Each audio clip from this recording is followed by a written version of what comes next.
last year of COVID-19 and the end of the first year of COVID-19 marked a turnaround of sort for residential real estate in India.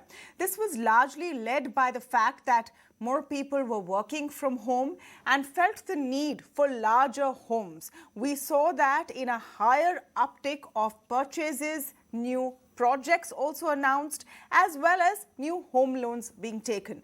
But that party may be in for a bumpy ride as far as real estate industry is concerned in India.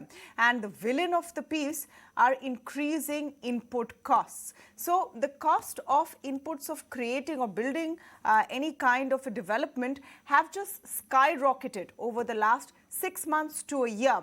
And in part, this is because of the conflict between Russia and Ukraine, various geopolitical situations. So inputs like cement, steel, etc. are just costing a lot more. We had a situation where earlier this week, a group of developers in Maharashtra said they will just stop construction if there is no relief to be found. We now know that there are developers in other parts of the country as well who are asking for some kind of support as input costs continue to rise. Let me first go across to my colleague Khushbu Tiwari, who has this report.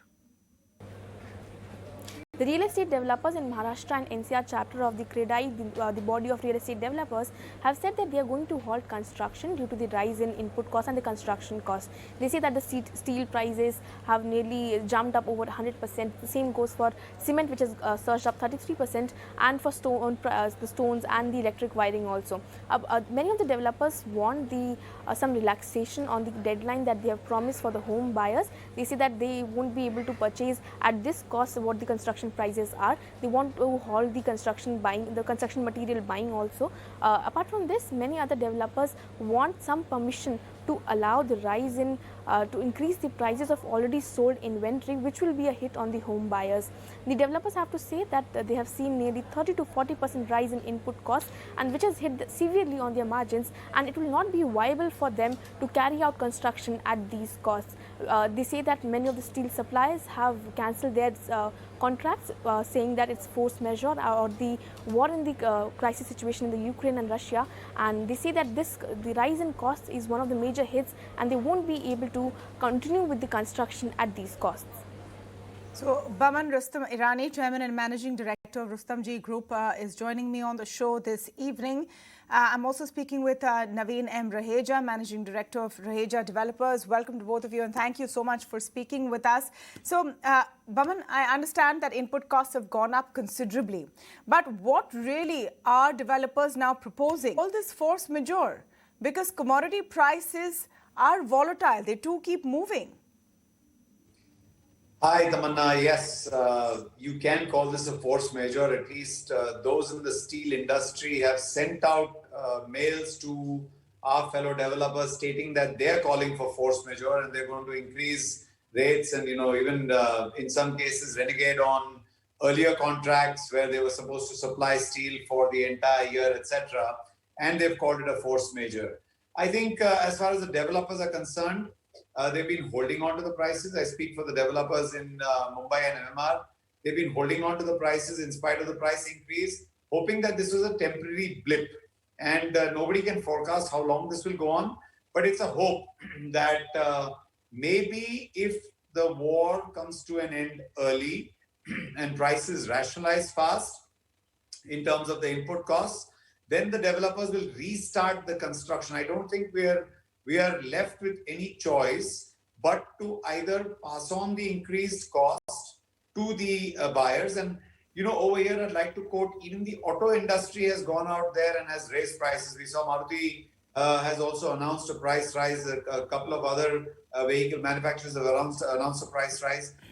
It is only natural because, how long would a developer or a supplier or manufacturer continue to hold costs down? But this is, if I may just come in, the comparison is not completely appropriate perhaps, because in a vehicle, you're going out and buying a vehicle, you book it and you get it maybe 3 to 4 months later.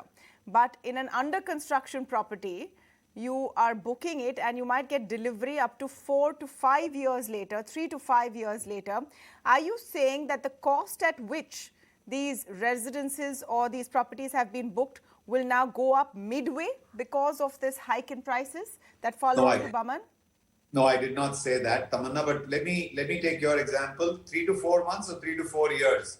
There is a time lag between the booking. If I, as an automobile purchaser, went out there to purchase a Maruti at 1 lakh rupees just as a number, or 10 lakh rupees just as a number, and then when I went for delivery 4 months later, they said the price is at 11 lakhs, I would have to pay 11 lakhs. I would not get it in 10 lakhs. That's number one. Number two, I am not saying that the developers are looking at passing on the increased price to the consumer. I'm saying that they are left with no option but to increase the prices for at least those apartments that they continue to hold and want to, go ahead and sell them in the future, because there is no way that you can expect any manufacturer or supplier or contractor or developer, for that instance, to be able to continue giving the product at a price which would mean that erosion of his own capital or their own capital. So that is what I'm saying. And the reason why today most of the developers have decided to stop work, it is not like anything else but a hope that this temporary blip or this war would come to an end, and the prices of steel would have to rationalize at that point of time. At that point of time, they'd pick up the pace again to get the work started and going on. And more importantly, even if there was a delay of 3 to 4 months, in a RERA kind of a situation, we would request RERA to go ahead and give us an extension without having to bear any kind of financial burden on it. So the primary demand, as I understand, is that allow us to extend our timelines so that we can continue to finish and complete our projects when the prices are a bit rationalized. Mr. Raheja, do you think this is going to extend or delay completion of projects dramatically? In the current regime, absolutely there is no option with the developers. The way the things are and the way the regulation is, whatever prices are going up, you have no option but to absorb yourself for those inventories which have already been booked. But of course, I agree with the Boman. You can load it on to the balance leftover inventory which is yet to be booked. RERA does not permit any such change in prices. Once you have taken a booking, there is a fixed price. You cannot change it. There is no force majeure as such in RERA. And customers today do not accept it. They don't at all accept it. And I think no legal framework in India supports developers in any way now. So let's take it that we have to continue. If we try to delay the project, the overall impact will be much bigger than the price increase, because the delay penalty itself is going to eat the developer away. So you cannot afford. You have to move on and accept it as it is, and keep on requesting the government to please try to keep control on at least the cartelization. What is the demand now, Mr. Raheja? If you can be specific. You've explained the situation. You can't pass this on to, customers who've already paid and are waiting, because RERA won't allow it. You can't delay completion beyond a point, because again, you will be penalized under RERA. So what is your appeal? What is your demand at this point? Only thing is, at least as I mentioned, at least when there is any price increase, we have invariably seen in last 3 decades. Whenever these price increases happen at the end of the cement manufacturers and steel manufacturers, there is a lot of things which plays due to cartelization. So some price gets increased because of the natural factors. Others are, they talk between themselves and try to make use of the opportunity. At that aspect, I think the government should look into. So I have very simple demands, if you allow me to speak. Yes, sure, go ahead. I think the government is recovering 18% GST on all the materials that we purchase, all the services that we utilize in our business, for any other than cement, which is at 28%. I think there is an opportunity out here for the government to realize that maybe this is the time to reduce that, and or give the developers the option of claiming input tax credits, which is not available at this moment in time. And further, there is a 5% GST that is charged on all under construction apartments. Maybe waive that off. So that will at least give a 5% reprieve to the home purchaser as far as he's concerned. The other thing that I can think of, where my appeal is again going to be only for my consumers. My consumers should be given by the various state governments a reduction in the stamp duty. Today in Maharashtra, we are paying, I'm speaking of Mumbai, we pay 5% as stamp duty, and as early as 1st of April, we will be imposed a 1% metro cess, which was there earlier and was waived off for the pandemic for 2 years. We made a request as CREDAI and MCHI to kind of waive that off for a further period of 1.5, 2 years, whatever is possible. And we made a request to the government to reduce the stamp duty from 5% to 3%. What that will effectively do is give my consumers the ability to continue having the same price point in terms of cost of acquisition for his apartment. Other than this, I don't know if it's possible in an inflationary economy to continue holding interest rates down. But interest rates at this point in time, where the consumer is benefiting by lowest home loan rates in the last 20-25 years, should be continued. No matter how, no matter what, that should continue. And if it is possible, and I do understand GDP, etc., is going to be an issue out here. But if at this moment in time, steel exports can absolutely be put a halt to, it should be done. Because then there'll be, the supply-demand situation won't allow it to go away because of the exports of steel as well. Simple. Boman, are you guys serious about not constructing further till some of these problems are met? Or is that sort of a threat to get some leeway and extend deadlines? I'm asking this question in all honesty. In all honesty, Tamanna, these kind of ghost threats, etc., do not work. We do not believe that there is something we will indulge in. This is a true cry in terms of from the developer's side. Do you understand that by stopping the work, we are already incurring a cost? There are labor that have to be managed or have got to be handled or have got to be sent and restarted. Anything that's a smooth flowing thing suddenly comes to an abrupt halt is not acceptable. But you have to understand that if, as a developer, my margin on a 5,000, 6,000, I speak of the rest of the country, home, at 5,000-6,000 rupees, and my margin is about 10, 12, 15%, which is about 500-700 rupees or 750 rupees. If my construction cost has gone up by 500 rupees a square foot, I don't have a margin left. So I try to rationalize. When I say the developer is now hoping that this war would come to an end, prices would get rationalized again, and there would be an opportunity for him to catch up on his construction timelines or appeal to his customers or appeal to the RERA to give that extension of 3 to 4 months, what is lost right now, so that he can continue to make a margin. We all understand, Tamanna, that there is no threat. I want to say this openly. CREDAI NCR has decided to kind of go slow or stop work. CREDAI Maharashtra has made an appeal to its, or rather made an appeal to the government to say that they would be constrained to stop work. The language of our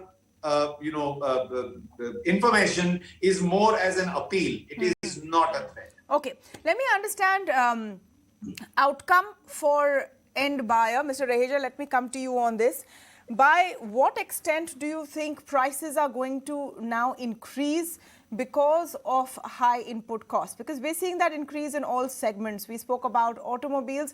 Forget automobiles. Even the prices of biscuit, soap, shampoo is going to go up and is going up because of this. So there is an overall inflationary trend. What is going to be that increase for residential real estate? Let me be very, very clear.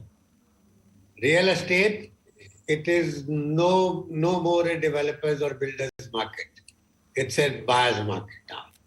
The times are gone. So everything will depend upon whether you increase the price or you don't increase the price. It all depends upon whether the customer will accept the price. It's a very simple game. For almost last 10 years, now if you look into the total price factor, the cost of money is had been averaged to the developer. The cost of money had been at upwards of 15%. And I think as you look at the index of the property prices in the northern Indian market, I think the prices have been more or less stagnation. They are at the same, but what they used to be 10 years ago. So it is not the choice of the developer. Today, even if the prices will go up, as I said, developers, builders have no option but to absorb. They can try by increasing the corresponding price, try to talk to customers, try to talk to their fellow competition that if they can also fall together with you as CREDAI or as NAREDCO. But that hardly works as we have seen in the past. Ultimately, it is the customer who decides the market. Going forward, as I look at more than these factors, I still look at my country as for the real estate sector, it is a over-regulated country. We don't have the real freedom and real support from government or authorities or from any other forums or any other authorities which really support you. And almost instead of telling openly, I think there's everybody out to make money out of real estate developers. No, I mean, everyone's out to make money, including real estate developers. It's a business at the end of the day. Real estate developers. In this supply-demand, high input cost situation, where are we going to settle? And real estate sector is also crucial because it's a huge employment generator. It adds to growth and development in the country and creates economic activity. That's why the focus today on this appeal for help, as they've put it, from the industry. Very quickly, Boman. I'll just take a minute. Tamanna, first of all, we should look at a win-win-win situation. I don't think any developer worth his salt is interested in increasing the prices because that would mean a slowdown of the velocity. Most of the developers that you speak about, the credible ones, are the ones who believe in volume of transactions and then have a business plan in place. They do not like the uncertainties that come with increase or fluctuation in prices. I think the government has a lot that they can do at this moment in time. Like I mentioned, if GST, one single thing can be handled or rethought of by the present government, it would be a big help. And you mentioned that we are the second largest employer. What's more crucial and important is we're the second largest employer of the grade 3, grade 4 labor. That is basically the Angutha Chhap is what we're talking about. And we employ these people, we impact the GDP by 9% in terms of the construction industry. Sure. I think the various state governments should also understand that by a simple move that Maharashtra had done the last time the pandemic was there, they dropped stamp duty from 5% to 2%. The collections just went through the roof. Yeah. The point I'm trying to make is keep interest rates down, try and give me, my GST input tax credit benefits, try and, restrict the sale of our steel abroad, and then go ahead and give give simple things like a stamp duty incentive to keep the prices where they are. You'll continue to flourish. It'll be a win-win-win situation. My consumer will continue to fund the government through various, ways of buying his home, through various industries. So I think it's a very simple thing. We just need to put our heads together. The government needs to understand. You need to get our word across to them. I will humbly request my Maharashtra government to... Okay, I will have to end here. I've completely run out of time. But thank you so much for joining us today on the show and highlighting this very serious problem that this sector is facing. Thank you. Bye, Tamanna. Thank you. Bye, Tamanna. Bye. Bye, Navin.